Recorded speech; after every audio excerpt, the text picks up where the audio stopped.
Back to glorious academy. और आज हमने राजस्थान के इतिहास पर सारगर्भित विश्लेषण प्रस्तुत करने का लक्ष्य रखा है। आज हम देखेंगे उन कुछ विशेष इतिहासकारों को जिनका बहुत बड़ा रोल रहा है राजस्थान के इतिहास को डिस्क्राइब करने में, और उनके महत्व के क्रम में हम उन्हें देखेंगे। इस वीडियो के 2 पार्ट हैं। ये जो आप देख रहे हैं ये पार्ट संख्या 1 है। सबसे पहले हम लोग शुरू करते हैं चंद्रबरदाई से। चंद्रबरदाई अपने समय के महान इतिहासकार हैं। ये पृथ्वीराज तृतीय के दरबार में थे और इन्होंने जो ग्रंथ लिखा वो पिंगल भाषा में है, जिस ग्रंथ का नाम है पृथ्वीराज रासो। पृथ्वीराज रासो यूं तो कई मायने में महत्वपूर्ण है, लेकिन इससे हमें कुछ ऐतिहासिक जानकारियां मिलती है। जैसे तराइन के द्वितीय युद्ध के बारे में स्पष्ट जानकारी मिलती है कि किस तरह से मोहम्मद गौरी ने 1192 में तराइन के मैदान में पृथ्वीराज चौहान को हराया, उन्हें गिरफ्तार किया, और उसका पूरा विवरण चंद्रबरदाई आगे अपने उस ग्रंथ में देते हैं। यही चौहानों का वो ग्रंथ है जो हमें ये बताता है कि राजपूतों की उत्पत्ति अग्निकुंड से हुई थी। इसी ग्रंथ में उस प्रसिद्ध उक्ति का उल्लेख है, 4 बास 24 गज 8 अंगुल प्रमाण, ता ऊपर सुल्तान है मत चूके चौहान। ये कहा जाता है कि इस ग्रंथ को पृथ्वीराज चौहान के दरबारी चंद्रबरदाई की मृत्यु के बाद उनके पुत्र जलहन ने पूरा किया। हालांकि इस ग्रंथ का ऐतिहासिक महत्व है, लेकिन जब आप विश्लेषणात्मक नजरिए से देखेंगे तो आप पाएंगे कि इस ग्रंथ में बहुत सारी अतिशयोक्तियां हैं, खासतौर से चौहान डायनेस्टी के बारे में। इसलिए काफी सजगता के साथ इस ग्रंथ का इतिहास के स्रोत के रूप में उपयोग करने की जरूरत है।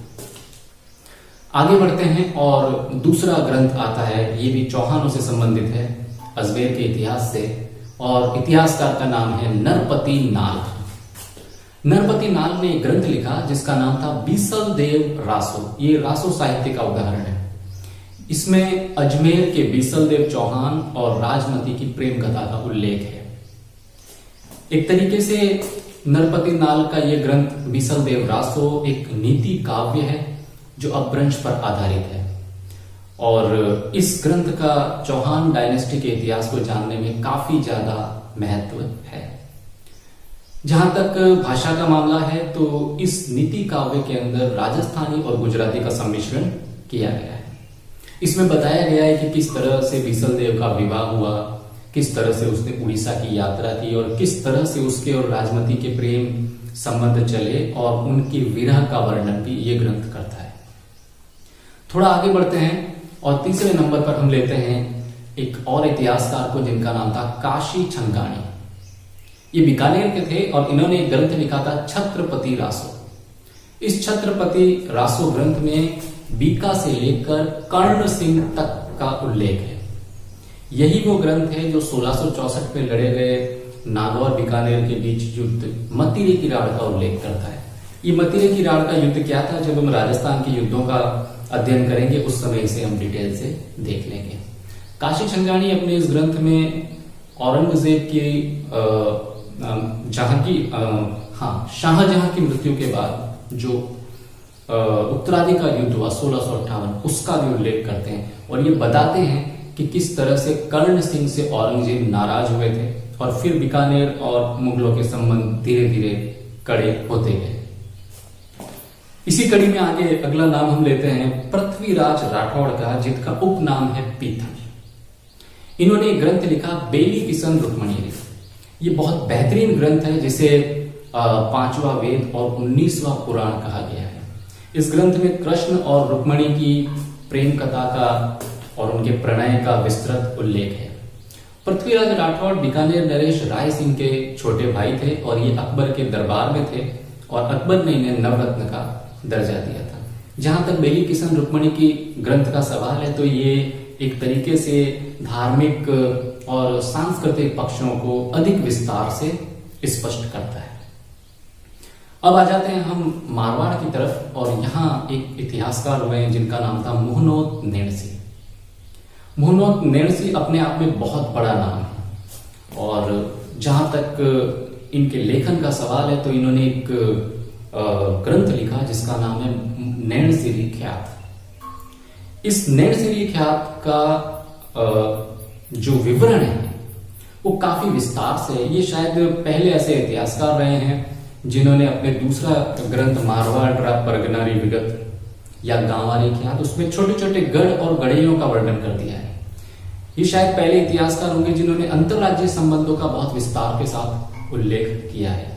मुनोत नेंगसी ने अपने ग्रंथ मारवाड़ी और डिग्गल भाषा में लिखे। नेंगसी जोधपुर नरेश जसवंत सिंह फर्स्ट के दरबार में थे और इन्होंने अपने इस ग्रंथ में राजपूताने की रियासतों के साथ साथ महाराष्ट्र का भी उल्लेख किया है, वहां के राजाओं का भी उल्लेख किया है, किस तरह से अंतरराज्यीय संबंध चलते थे, किस तरह से नरेश आपस में लड़ा करते थे, वो कौन कौन से कारण थे जो रियासतों को आपस में एक दूसरे के विरुद्ध कर देते थे। इन तमाम चीजों पर विस्तार से चर्चा की है मुनोत नेंगसी ने। इनका जो दूसरा ग्रंथ है गांवारी ख्यात, उसमें इन्होंने छोटे छोटे गढ़ गढ़ैया इत्यादि का वर्णन किया है और इस तरीके से वो ग्रंथ आगे बढ़ा है। लेकिन जब इस ग्रंथ के ऐतिहासिक पक्ष की बात करते हैं तो इस ग्रंथ के अंदर भी काफी सारी कमियां इतिहासकारों ने बताई है। फॉर एग्जाम्पल, जहां तक मुनोत नेंगसी का सवाल है तो इन्होंने अपना ग्रंथ रचित करते समय जो वंशावलियां ली है वो भाटों की पोथियों से ली है, उसका कोई अन्य ऐतिहासिक स्रोत नहीं है। कई जगह तारीखें सही नहीं है, कई जगह वर्णन अधूरा है, सारी चीजें, किसी घटना का विवरण एक ही जगह पर न होकर बिखरा हुआ है। इस तरह की काफी चीजें हैं जो इस ग्रंथ पर प्रश्न चिन्ह तो नहीं कहूंगा, लेकिन इस ग्रंथ पर संशय पैदा कर देती है। इसलिए इस ग्रंथ का उपयोग भी काफी सोच समझकर करना होता है। लेकिन कुछ चीजें हैं, जैसे नेंगसी वो पहले इतिहासकार हम मान सकते हैं जिन्होंने ये कोशिश की थी कि छोटी छोटी ऐसी चीजें जो अब तक इतिहासकार इग्नोर करते आए हैं उन्हें भी अपने लेखन में शामिल करें। तो निसंदेह मुनोत नेंगसी का स्थान राजस्थान के इतिहासकारों में प्रथम पंक्ति में माना जाना चाहिए। छठे नंबर पर हम देखते हैं बांकीदास को। बांकीदास ने भी एक ख्यात रची और ये जोधपुर नरेश मान सिंह के दरबारी थे। एक नाथों के गुरु थे जिनका नाम था देवानाथ और उनके माध्यम से ये मारवाड़ नरेश जसवंत सिंह से मिले थे। मान सिंह इनसे बड़े प्रभावित हुए और उन्होंने बांकीदास को अपना भाषा गुरु बना लिया और इन्हें लाख पसाव भी प्रदान किया। जहां तक बांकीदास की ख्यात का सवाल है, इन्होंने मारवाड़ी और डिंगल भाषा का इस्तेमाल किया है और इनका सबसे बड़ा योगदान इस चीज में है कि ये अपने दौर के उन चुनिंदा इतिहासकारों में से हैं जिन्होंने अपने देश के अवाम को, जनता को अंग्रेजों के विरुद्ध जगाया और इन्होंने गीत लिखा, आयो अंग्रेज मुलक रे ऊपर। निसंदेह बांकीदास का स्थान भी इतिहासकारों की अग्रिम पंक्ति में हम शामिल कर सकते हैं। आगे बढ़ते हैं और 7वें नंबर पर हमारे सामने है दयाल दास। ये जो दयाल दास है इन्होंने भी एक ख्यात लिखी और ये बीकानेर नरेश रतन सिंह के दरबारी थे। इन्होंने अपने ख्यात में सरदार सिंह तक के शासनकाल का उल्लेख किया है, उनके इतिहास का उल्लेख किया है और इसमें कुछ बातें बहुत महत्वपूर्ण है जो अन्य ऐतिहासिक स्रोतों में नहीं मिलती। जैसे पहली चीज, दयाल दास बताते हैं कि किस तरह से जो तत्कालीन नरेश थे रतन सिंह, उन्होंने गया में अपने सरदारों को इकट्ठा किया और इकट्ठा करके उनसे प्रतिज्ञा करवाई कि वे कन्यावध को सपोर्ट नहीं करेंगे और कन्यावध का जितना हो सकेगा उसका अंत करने का प्रयास करेंगे। इनकी ख्यात की एक विशेषता और यह है कि फारसी फरमानों और अंग्रेजी फाइलों के अनुवाद भी इनकी ख्यात के अंदर मिल जाते हैं। फिर आगे चलते हैं। जैन जहां तक लेखक हैं उनका भी बहुत बड़ा योगदान है। हालांकि उनका लेखन तत्कालीन कला और संस्कृति के इर्द गिर्द घूमता है, लेकिन उसके बावजूद भी कला, संस्कृति, धर्म के साथ साथ उन्होंने तत्कालीन ऐतिहासिक घटनाओं को कवर किया है। हम इसमें पहले नंबर पर रखते हैं कक्कड़ सूरी को। कक्कड़ सूरी ने एक ग्रंथ लिखा जिसका नाम था नाभीनंदन जीर्णोद्धार प्रबंध और ये पूरा ग्रंथ उनका संस्कृत भाषा में है। ग्रंथ बहुत महत्वपूर्ण है क्योंकि इसमें जानकारी मिलती है कि किस तरह से समरसेन ने एक मंदिर का निर्माण करवाया जिसका नाम था शत्रुंजय मंदिर। इसके साथ साथ कक्कड़ सूरी ने तत्कालीन जो सुल्तान थे अलाउद्दीन खिलजी, उनके दरबार का भी उल्लेख किया है, वहां की परंपराओं का उल्लेख किया है। ये बताया है कि किस तरह से सुल्तान अपने दरबार में बैठा करते थे, किस तरह से उनके दरबार चला करते थे और किस तरह से सुल्तान अलाउद्दीन खिलजी जो थे वे निरंतर अन्य रियासतों पर हमला करके उन्हें अपने अंदर एनेक्स करने की या मिलाने की कोशिश किया करते थे। इसके अलावा जहां तक कक्कड़ सूरी का सवाल है, तो इन्होंने उस जमाने में बनने वाले व्यापारिक संघों का भी उल्लेख किया है, उन्हें अपने लेखन में शामिल किया है। ये एक बड़ी विशेषता है। इनके ग्रंथ जब हम पढ़ते हैं तो हमें पता चलता है कि 14वीं और 15वीं शताब्दी, खासतौर से 14वीं शताब्दी विशेष तौर पर मैं कहना चाहूंगा, इस समय दक्षिणी पश्चिमी राजस्थान की सामाजिक और आर्थिक स्थिति कैसी थी, लोग किस तरह जीवन जीते थे, किस तरह से अर्थव्यवस्था उस दौर में चलती थी। फिर आगे बढ़ते हैं इस कड़ी में और आगे अगले जैन लेखक को हम लेते हैं जिनका नाम है नयन चंद्र सूरी। नयन चंद्र सूरी, इन्होंने ग्रंथ लिखा हम्मीर महाकाव्य और इस ग्रंथ में 14 सर्ग हैं।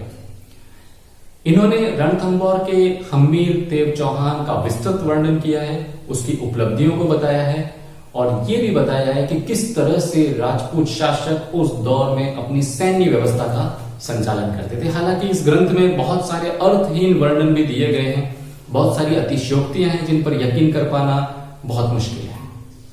इस सिलसिले को हम आगे बढ़ाते हैं और आगे हम देखते हैं एक और लेखक है जिनका नाम था सोम सूरी। सोम सूरी ने सोम सौभाग्य महाकाल नाम का एक ग्रंथ लिखा। यह ग्रंथ 15वीं शताब्दी के राजस्थान को दर्शाने का एक बेहतरीन स्रोत है। उस दौर के सामाजिक सांस्कृतिक जीवन की झलक हमें इस ग्रंथ के अंदर मिल जाती है। 15वीं शताब्दी में मेवाड़ में महाराणा कुंभा थे और उनकी उपलब्धियों का वर्णन भी इस ग्रंथ के अंदर हमको मिल जाता है। इसी ग्रंथ से पता चलता है कि माउंट आबू का जो देलवाड़ा है उसका पुराना नाम देवाकुल पटका था और यहाँ व्यापार बहुत उन्नति पर था। इन्होंने यहाँ के व्यापारिक जीवन का बहुत विस्तार से उल्लेख किया है। एक और चीज जिसके लिए सोमसूरी के सोम सौभाग्य महाकाल ग्रंथ को जाना जाता है वो ये है कि मेवाड़ी चित्रकला का उद्भव और उसके विकास का सविस्तार उल्लेख इस ग्रंथ के अंदर हमको मिल जाता है। ये काफी महत्वपूर्ण ग्रंथ है और 15वीं शताब्दी और उसके उसी शताब्दी के जितने सामाजिक, सांस्कृतिक, राजनीतिक पक्ष हैं उन्हें समझने के लिए सोमसूरी का यह ग्रंथ निसंदेह एक पथ प्रदर्शक का कार्य करता है। अगले लेखक की ओर हम बढ़ते हैं जिनका नाम था समय सुंदर। ये भी जैन थे। इन्होंने 16वीं सदी के राजस्थान पर प्रकाश डाला और इन्होंने राजस्थानी और गुजराती लोक कथाओं को लिपिबद्ध किया। इन दोनों स्थानों पर जिस तरह से लोक कथाएं चलती थी, शायद ये अपने समय के पहले लेखक थे जिन्होंने उन लोक कथाओं को लिपिबद्ध किया, उन्हें लिखा और आम जनता तक पहुंचाने का, यद्यपि उस समय कोई माध्यम नहीं था किस आज की तरह सोशल मीडिया नहीं था, लेकिन फिर भी इन्होंने प्रयास किया कि ये उन्हें लिखें और उन्हें सहेजें। इन्होंने मेड़ता में सिंबल सूत्र लिखा और उसके बाद ये फिर आगे गए। जैसलमेर में इन्होंने बालकरगिरी लिखा और जालौर में इन्होंने एक और ग्रंथ लिखा जिसका नाम था चंपक सेठ की कथा। ये ग्रंथ राजस्थान के इतिहास की दृष्टि से बेहद महत्वपूर्ण है। इसलिए महत्वपूर्ण है कि इन कथाओं से हमें उस जमाने के समाज और संस्कृति की झलक मिल जाती है और हमें पता चल जाता है कि आम लोगों की जिंदगी उस समय कैसी थी। जबकि बाकी जितने इतिहासकार हैं उन्होंने राजाओं की जिंदगी पर ज्यादा गौर किया है, शासकीय और प्रशासकीय राजनीतिक बिंदुओं पर गौर किया है, सामान्य जनता पर नहीं। लेकिन समय सुंदर का जो साहित्य है वो सामान्य जनता को प्रतिबिंबित करता है, उस दौर के समाज को, कला को, संस्कृति, धर्म और कुछ अर्थों में, सीमित अर्थों में उस दौर की अर्थव्यवस्था को कवर करता है। इस कड़ी में अगला नाम आता है हेमरत्न का। इन्होंने गौरापादन नाम का एक ग्रंथ लिखा और उसमें यह बताया कि ददालीन राजपूत युद्ध प्रणाली, यानी अचानक से हमला करना और भाग जाना, ये युद्ध प्रणाली या अचानक से हमला करना और वीर गति को प्राप्त करना, ये प्रणाली किस तरह से काम करती थी, राजपूत किस तरह इस प्रणाली का उपयोग करते थे। इसी ग्रंथ से हमें ये पता चलता है कि महाराणा प्रताप और साधु जेठमल के आपस में संबंध रहे थे। ये दोनों एक दूसरे को जानते थे और एक दूसरे से वार्ता किया करते थे, मुलाकात किया करते थे। इसी ग्रंथ के अंदर जो महारानी पद्मिनी है मेवाड़ की, उनकी जो कथा है कि उन्होंने जौहर किया और अलाउद्दीन खिलजी उन्हें देखने पहुंचे, उन्हें जौहर करना पड़ा, उन्होंने अपने प्राणों की आहुति दी और इस पूरी कथा के ऐतिहासिक पक्ष का उल्लेख भी हमें इसमें मिल जाता है। और अब देखते हैं हम 13वें नंबर पर एक और जैन लेखक है जिनका नाम है दौलत विजय। दौलत विजय ने खुमान रासो नाम का एक ग्रंथ लिखा और इस ग्रंथ से गुहिलों की वंशावली की जानकारी मिलती है और ये मेवाड़ के अनल्स कहे गए। 17वीं 18वीं सदी के मेवाड़ के अंदर पर्दा प्रथा मौजूद थी, सती प्रथा का प्रचलन था। ये महत्वपूर्ण जानकारियां हमें इनके ग्रंथ से मिल जाती है। इसके अलावा हमें ये भी पता चल जाता है कि मेवाड़ की प्रजा रहती किस तरीके से थी, उनका खान पान कैसा था। आगे बढ़ते हैं और अब एक हम लगभग आधुनिक इतिहासकारों की श्रेणी में आ गए हैं। अब उन्हें भी देख लेते हैं, एक दो इतिहासकार। फिर पार्ट 2 में हम डिटेल से चर्चा करेंगे ऐसे इतिहासकार जिनका आधुनिक राजस्थान से संबंध रहा है। फिर है ईसरदास नागर। इन्होंने एक ग्रंथ लिखा जिसका नाम था फुतुहात-ए-आलमगीर, और इस ग्रंथ से जोधपुर के राठौड़ों और मुगलों के संबंधों का पता चलता है। ये पता चलता है कि किस तरह से जो दुर्गादास राठौड़ थे उन्होंने बहुत दूरदर्शिता का परिचय दिया अजीत सिंह के संबंध में, और किस तरह से उन्होंने राठौड़ रियासत के वारिस को बचाने में अपनी भूमिका निभाई। ये महत्वपूर्ण ग्रंथ है।